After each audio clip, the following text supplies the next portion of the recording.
Hello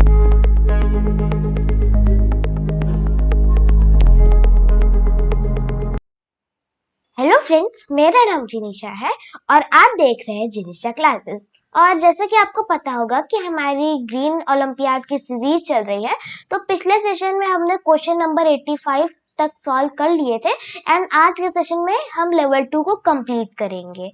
तो चलिए आज के मेन टॉपिक पर आते हैं। अगर आप हमारे चैनल पर फर्स्ट टाइम आ रहे हैं तो सबसे पहले देख लेते हैं कि ग्रीन ओलंपियाड क्या होता है। तो ये जो अदर ओलंपियाड्स होते हैं तो उन्हीं की तरह होता है ग्रीन ओलंपियाड, और इसे TERI the energy and resource institute organise करवाता है। और ये ऑफलाइन एग्जाम होता है। ये ध्यान देने वाली बात है क्योंकि इससे 2 साल पहले ये ऑनलाइन भी होता था, पर अब ये केवल ऑफलाइन होता है। तो अगर आप किसी भी स्कूल में पढ़ते हो तो आप इस एग्जाम को अटेम्प्ट कर सकते हैं। और अगर मीडियम ऑफ एग्जामिनेशन देखें, लैंग्वेज की बात करें, तो ये इंग्लिश लैंग्वेज में कंडक्ट कराया जाता है, only in English language. And इसमें ग्रीन ओलंपियाड में भी 2 ओलंपियाड्स होते हैं। सबसे पहले तो ग्रीन ओलंपियाड जो कि 4 to 12th क्लास तक के स्कूल स्टूडेंट इसे अटेम्प्ट कर सकते हैं, और जीपी फॉर यूथ ये होता है कॉलेज स्टूडेंट्स के लिए। और मार्किंग स्कीम की बात करें तो इसमें कोई नेगेटिव मार्किंग नहीं है, और ग्रीन ओलंपियाड में इन्वायरमेंट बेस्ड क्वेश्चन होते हैं। तो कंफ्यूजन ये रहता है कि इसमें क्या पिक्चोरियल बेस्ड क्वेश्चन आते हैं? नहीं, इसमें कोई भी पिक्चोरियल बेस्ड क्वेश्चन नहीं आते हैं। तो चलिए क्वेश्चन सॉल्व कर। और अगर आपने हमारा पिछला वीडियो नहीं देखा है तो आपको उसका लिंक नीचे डिस्क्रिप्शन में मिल जाएगा, और कहीं जाइएगा मत, बने रहिए हमारे वीडियो के साथ। तो चलिए क्वेश्चंस को सॉल्व करते हैं। फ्रेंड्स, हमने 85 क्वेश्चन तक लेवल 2 का सॉल्व कर लिया है, तो चलिए 86 क्वेश्चन से कंटिन्यू करते हैं। Which of the following place in India received the highest rainfall? तो ये ऑप्शंस दिए हुए हैं, तो हमें इनमें से बताना है कि इंडिया में सबसे ज्यादा इन चारों जगह में से कौन सी जगह पर सबसे ज्यादा रेनफॉल होती है। Option number 1 Jaisalmer, option number 2 Asansol, option number C Mumbai, option number D Mawsynram. तो इसका करेक्ट ऑप्शन है ऑप्शन नंबर डी मासिनराम। अगर मासिनराम के बारे में थोड़ी और बात करें तो ये मेघालय का एक विलेज है, और यहाँ पे 11,872 mm रेनफॉल एनुअली होता है। तो आप समझ सकते हैं कि यहाँ पे कितना रेनफॉल होता है। और ये इंडिया का ही नहीं, ये वर्ल्ड का सबसे हाईएस्ट रेनफॉल रिसीव करने वाला प्लेस है। Now let's move on question number 87. The global emission by weight of a primary pollutant from natural sources is maximum in case of which of the following options?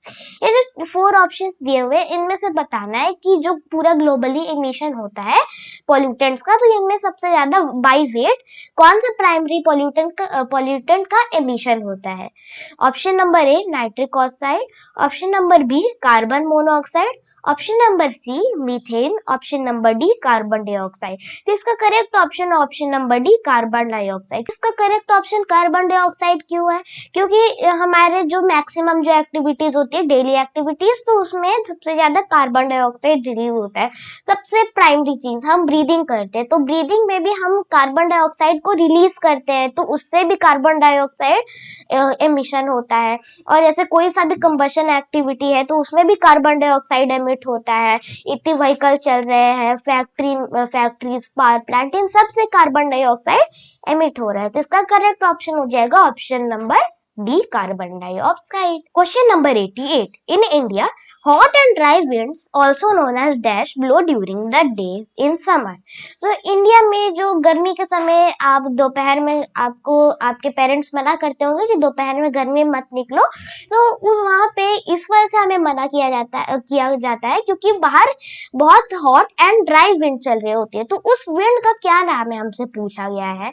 Option number A Chinook, option number B monsoon, option number C loo, option number D none of the above option.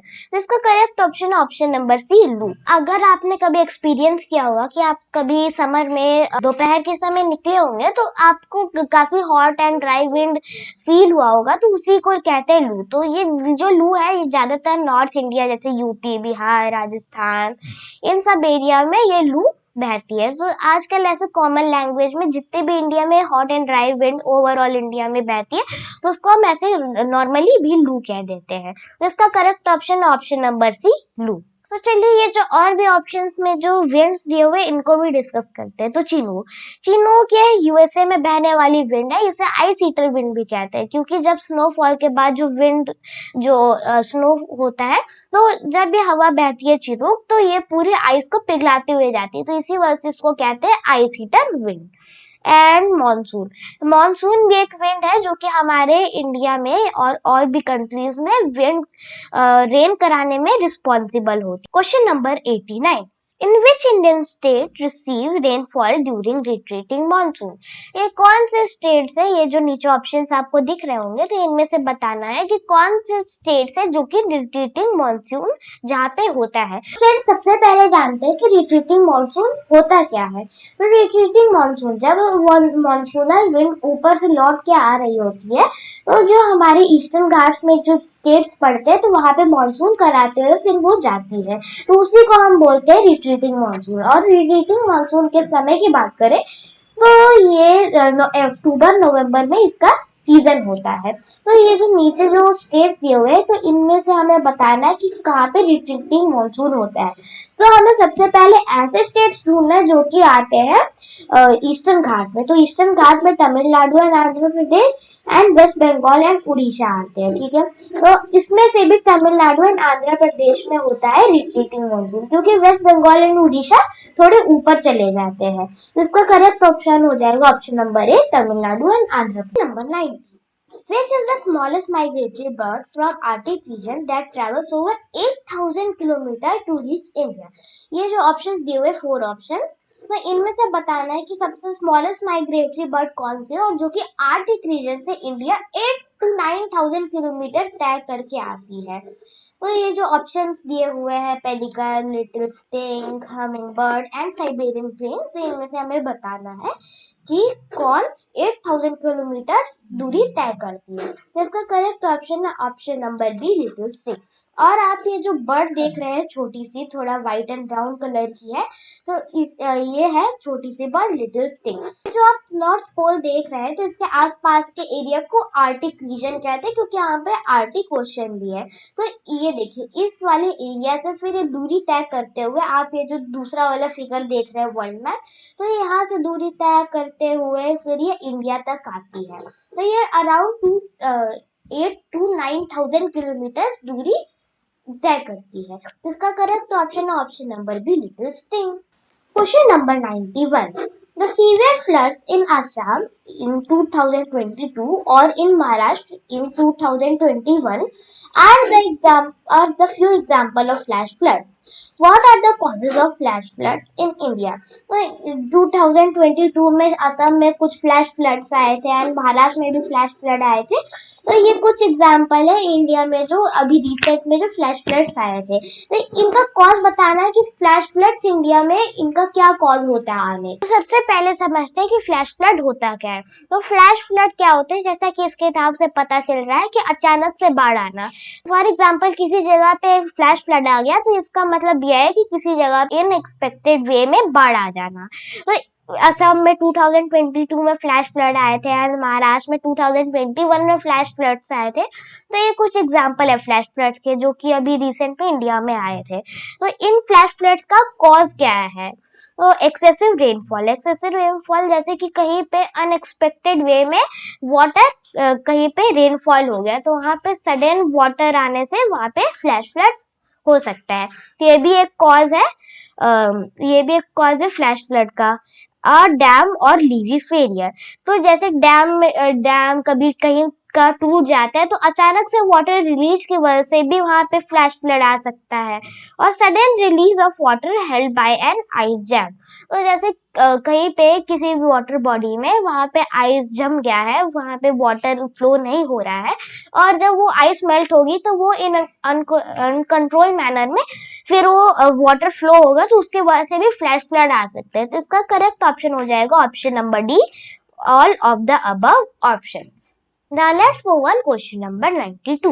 Where is the only confirmed active volcano located in Indian subcontinent? तो Indian subcontinent में कौन सी जगह है जहाँ पे एक active volcano है। तो पहले सबसे पहले इंडियन जो मेन लैंड है वहां पे तो कोई एक्टिव वोल्केनो है नहीं, तो हमें एक ऐसी जगह ढूंढनी है जो कि इंडिया की कोई टेरिटरी है और वहां पे हो कोई एक्टिव वोल्केनो। तो option number A baron island, Andaman islands.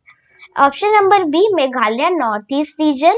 Option number C Anamudi peak western Ghats. Option number D Saser Kangri Ladakh. ये जो 3 ऑप्शंस आप देख रहे हैं तो ये इंडिया की मेन लैंड की बात की जा रही है, और इंडिया के मेन लैंड में तो कोई एक्टिव वोल्केनो है ही नहीं, तो इसका करेक्ट ऑप्शन हो जाएगा option number A baron island Andaman island.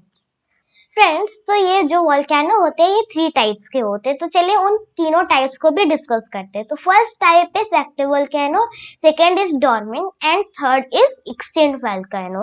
तो सबसे पहले एक्टिव वोल्केनो की बात करते हैं। तो एक्टिव वोल्केनो ऐसे वोल्केनो होते हैं जो कि अभी रिसेंट में इरप्ट हुए हैं और उनके हाई चांसेस है आगे भी इरप्ट होने के। And second one is dormant volcano, तो ये पहले कभी इरप्ट हुए होंगे और अभी इनके भी इरप्ट होने के चांसेस थोड़े थोड़े लगते हैं, तो इनको कहते हैं डॉर्मेंट वोल्केनो।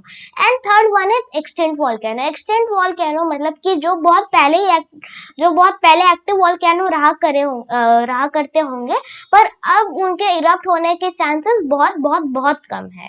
तो चलिए 93 क्वेश्चन को देखते हैं। Which is the correct measurement of Indian coastline? जो इंडिया की पूरी कोस्टलाइन है इसका करेक्ट हमें मेजरमेंट बताना है कितने किलोमीटर का है। तो सबसे पहले कोस्टलाइन का मतलब समझ लेते हैं। कोस्टलाइन मतलब कि जो इंडिया की जो बॉर्डर है जो ये ओशन से शेयर करता है तो उसी को हम कहते हैं कोस्टलाइन। तो इंडिया की जो कोस्टलाइन का जो पूरा मेजरमेंट है हमें बताना है ये कितने किलोमीटर का है। Option number A 7516.6 kilometres. Option number B 8923 kilometres. Option number C 6435.3 kilometres. Option number D 2276 kilometre. इसका करेक्ट ऑप्शन है 7516.6 किलोमीटर। तो इंडियन कोस्ट लाइन को भी कुछ पार्ट्स में डिवाइड किया गया है, तो चलिए उन पार्ट्स को भी हम थोड़ा डिस्कस कर लेते हैं। तो सबसे पहले है गुजरात कोस्ट लाइन। तो ये जो कोस्ट लाइन है जो गुजरात की कोस्ट लाइन है तो उसी को हम कहते हैं गुजरात कोस्ट लाइन, जो गुजरात की बॉर्डर ओशन से शेयर होती है। एंड कोंकण कोस्ट, तो कोंकण कोस्ट में आता है Maharashtra and Goa region. And Malabar coast में कर्नाटका एंड केरला। और हम मालाबार कोस्ट के थोड़े ईस्ट साइड मूव करेंगे तो ये आ जाएगा कोरोमंडल कोस्ट। एंड उसके ऊपर है सरकार कोस्ट एंड उसके ऊपर है उत्कल कोस्ट। तो उत्कल कोस्ट में आता है Orissa and West Bengal region, और सरकार कोस्ट में आता है Andhra Pradesh region, and Coromandel coast में आता है तमिलनाडु रीजन। तो ये थे इंडियन कोस्ट लाइन को जो अलग अलग पार्ट्स में डिवाइड किया गया है, तो हमने इसको थोड़ा अभी डिस्कस किया। Now let's move on question number 94। The northern plains are formed due to alluvial deposit from which of the following rivers? ये जो नॉर्दर्न प्लेन्स है जैसे पंजाब, राजस्थान का कुछ पार्ट, हरियाणा, उत्तर प्रदेश, बिहार, झारखंड, वेस्ट बंगाल, मेघालय और असम, ये सारे बने हुए हैं एल्यूवियल डिपॉजिट से, यानी जैसे कि जो रिवर्स माउंटेन रीजन से आ रही है, तो जब वो माउंटेन रीजन से रिवर्स आती है तो वो अपनी फुल स्पीड पर होती है। तो ये जब अपनी फुल स्पीड पर होती है तो ये पत्थरों को फिर घिसते हुए आती है। तो जब वो पत्थरों को घिसती है तो उसके साथ वो अपने साथ सेडिमेंट भी लेके आती है, और ये जो रिवर्स अपने साथ सेडिमेंट लाती है तो जहाँ पे ये डिपॉजिट हो जाता है तो वहाँ की सॉइल को कहते हैं एल्यूवियल सॉइल, और ये बहुत फर्टाइल सॉइल होती है। तो हमें इन 4 ऑप्शंस में से बताना है कि ऐसी कौन सी रिवर्स है जो कि नॉर्दर्न, ये जो प्लेन्स है नॉर्दर्न एल्यूवियल प्लेन्स, तो इनका कंस्ट्रक्शन कौन सी रिवर करती है। तो गंगा भी अपने साथ बहुत सारे सेडिमेंट लाती है, इंडस, ब्रह्मपुत्र, ये तीनों रिवर्स अपने साथ सेडिमेंट लाती है और ये भी एल्यूवियल डिपॉजिट यहाँ पे इन प्लेन्स में करती है। तो इसका करेक्ट ऑप्शन हो जाएगा option number D, all of the above options. Question number 95।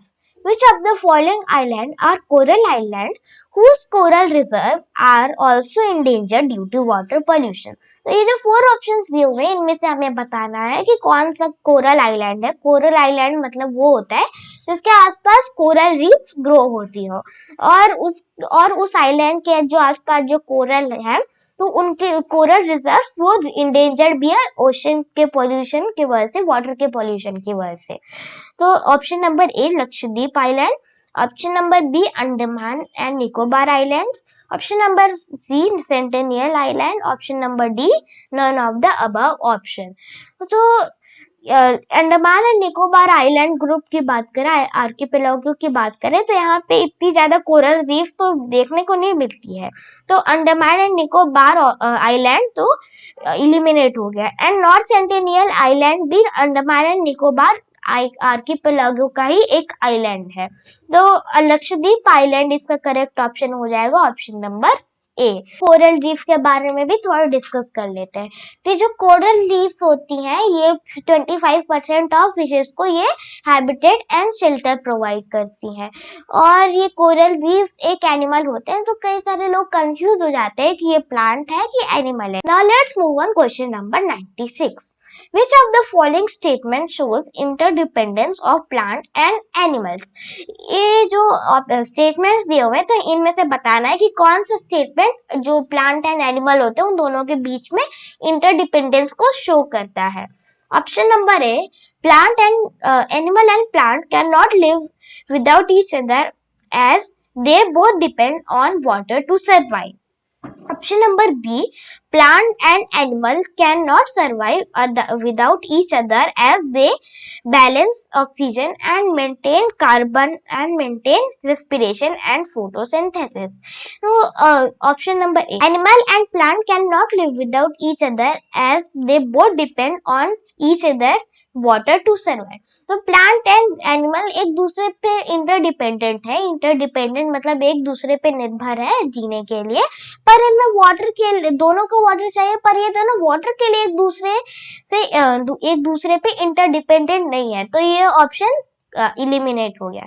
And option number B, animals and plants cannot live without each other as the balance of oxygen is maintained by respiration and photosynthesis। जैसे animal oxygen लेते हैं and carbon dioxide release करते हैं respiration के process में, और यही plant उस कार्बन डाइऑक्साइड को लेते हैं और फिर ऑक्सीजन रिलीज करते हैं। तो ये दोनों ऑक्सीजन का बैलेंस करते हैं थ्रू रेस्पिरेशन एंड फोटोसिंथेसिस। तो एक तरह से एनिमल्स एंड प्लांट्स दोनों एक दूसरे पे इंटरडिपेंडेंट है, क्योंकि एनिमल्स को चाहिए ऑक्सीजन रेस्पिरेशन के लिए, तो रेस्पिरेशन के लिए ऑक्सीजन कौन दे रहा है? प्लांट्स दे रहे हैं। और प्लांट्स को चाहिए कार्बन डाइऑक्साइड फोटोसिंथेसिस के लिए, तो फोटोसिंथेसिस के लिए कार्बन डाइऑक्साइड एनिमल दे रहे हैं। तो ये दोनों एक दूसरे पे इंटरडिपेंडेंट है। तो इसका करेक्ट ऑप्शन हो जाएगा option number B, animal and plant can not live without each other as the balance of oxygen is maintained by respiration and photosynthesis. Question number 97. By dash, the government of India's Jal Jeevan Mission is envisioned to provide safe and adequate drinking water through individual household tap connection to all household in rural India.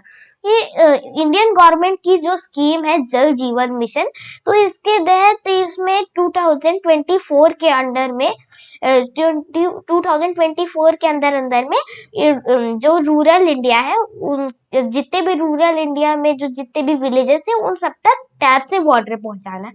तो आपने जल जीवन mission का आपने एक famous नारा सुना होगा, नल से जल।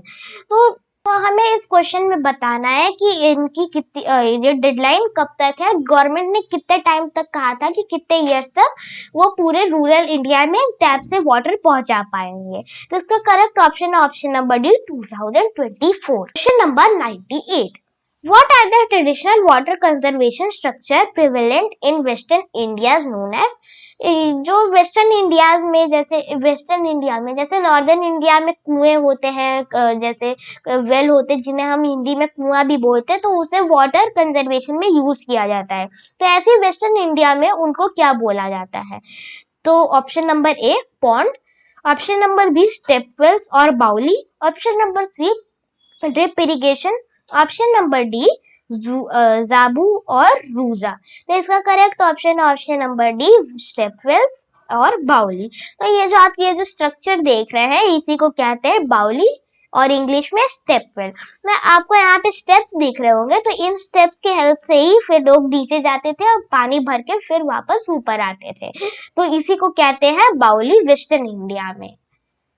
Question number 99, which of the following can exist in all three states of matter, solid, liquid and gas?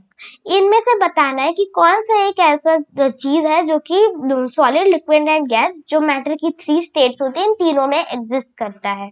Option number A water, option number B sodium, option number C hydrogen, option number D oxygen. तो इसका correct option है option number A water. तो ये काफी easy सा question था। तो water का अगर सॉलिड फॉर्म देखा जाए तो आइस है, तो आइस सॉलिड होता है, और लिक्विड फॉर्म तो वाटर है, एंड गैसियस अगर गैसियस देखा जाए गैसियस फॉर्म तो वाटर का हो जाएगा वाटर वेपर। इसका करेक्ट ऑप्शन है ऑप्शन नंबर ए वाटर। आज का हमारा लास्ट क्वेश्चन है question number 100, which of the below is the correct process of making salt from sea water? तो ये जो स्टेटमेंट्स दिए हुए इन स्टेटमेंट्स में से बताना है कि कौन सा करेक्ट प्रोसेस है जिससे सी वाटर से सॉल्ट बनाया जाता है। Option number A, the sea water is collected in shallow beds dug in sand. Water is allowed to dry in sun. After the water dries, the salt remain on the ground. Option number B, the salt is stored in huge glass container and packed till the water evaporates. The container's lid are open and the salt is collected. C, both A and B, and D, none of the above option. इसका correct option है option number A. तो सबसे पहले देख लेते हैं कि इसका correct option option number A ही क्यों है। तो ट्रेडिशनल अगर वे देखा जाए सॉल्ट मेकिंग का, तो जो कोस्टल एरियाज होते हैं वहां पे शैलो गड्ढे बनाए जाते हैं यानी डक्स बनाए जाते हैं, तो उसके अंदर सी वाटर को स्टोर कर दिया जाता है, तो वो ओपन में स्टोर रहता है। तो वो जब वो वाटर इवापोरेट हो जाता है सी वाटर, तो सी वाटर आप जानते हैं कि सॉल्टी होता है, तो जब वो सारा वाटर इवेपोरेट हो जाता है तो इवेपोरेट होने के बाद उन डक्स में क्या बचता है, सॉल्ट। तो ये ट्रेडिशनल वे होता है सी वाटर से सॉल्ट बनाने का, जिसका करेक्ट ऑप्शन है ऑप्शन नंबर ए। फ्रेंड्स, ये था आज का हमारा सेशन, और आज के सेशन में हमने लेवल 2 को कंप्लीट कर लिया है, एंड नेक्स्ट सेशन में हम लोग लेवल 3 को स्टार्ट करेंगे जिसमें 9th एंड 10th क्लास के क्वेश्चन होंगे। और फ्रेंड्स, अगर आपको हमारा वीडियो पसंद आया हो तो हमारे वीडियो को लाइक करें, और आपको इसी तरह के इंफॉर्मेटिव वीडियो चाहिए तो हमारे चैनल को सब्सक्राइब भी जरूर करें। Till then, bye bye and take care.